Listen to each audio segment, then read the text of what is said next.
Inside the 12 is brought to you by Hell of a Good Dip. Game on, dip in with Hell of a Good.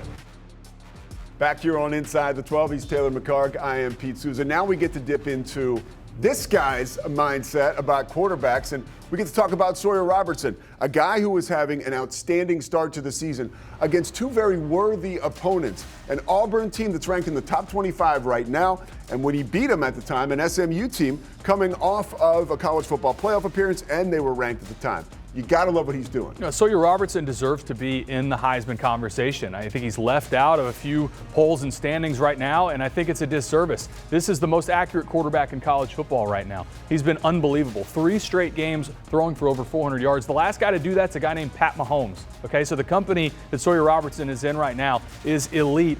When you look at Sawyer Robertson on tape right now, I think the number one thing that stands out to me is downfield accuracy. Toughness and accuracy. Those are the top 2 things you need in a quarterback, and Sawyer Robertson has both of them. And Baylor on the other side on defense is not playing great. He's had to play at this level, and he answered the bell. Almost got them back into it to a winning position against Auburn. And then this week against SMU, they're down 2 touchdowns in the 4th quarter, and he's delivering strikes downfield in contested windows. These are not wide open shot plays where guys are running downfield with no one around them. These are tight windows. He's playing at as high a level as you can ask for a college quarterback. He's been fantastic through the first 2 weeks. I'll say it one more time. He deserves to be in the Heisman conversation. Yeah, his body of work, again, against that competition while quarterbacks around the country, maybe you play one solid opponent, but then you got an FCS opponent. He's played 2 top 25 opponents. Let's get to the tape now. I know you liked how he was able to come back so easily against this SMU squad. They're down 10-0 here. Here we go. Oh, this was a perfect throw over the outside shoulder of Kobe Prentice. And again, this is good coverage. It's man-free. He's got inside slot fade to Prentice, and this ball's got to be thrown over the outside shoulder, and that's exactly where it goes. I also like how he works with his eyes, holds the free safety for a second, and then works to his left. But that throw over that outside shoulder, that is as good as it gets.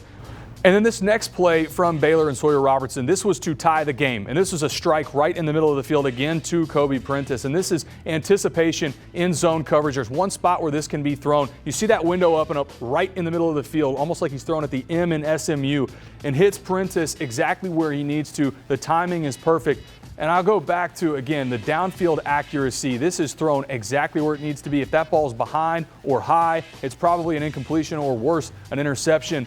And that accuracy from Sawyer Robertson has been on display through the first 2 weeks. It's been really the best quarterback play, in my opinion, in the entire country. And I think it's overlooked right now because Baylor coming into the season, this was not a team that was ranked. They were media polled sort of in the middle of the pack in the Big 12. I think if this had been a top 25 team coming into the year, a close loss to Auburn, and then beating a ranked SMU, I think it'd be a different story right now for Sawyer Robertson. But he deserves to be in whatever conversation you want to have about the best quarterbacks in the sport. He deserves to be in it. Well, and I know we talk about like a Heisman campaign, and I'm sure the good folks at Baylor have something cooking over there.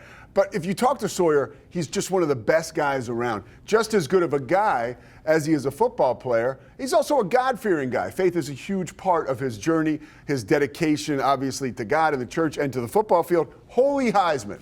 That's it for me. That's my campaign, Holy Heisman. And trust me, it took me a minute to come up with that. So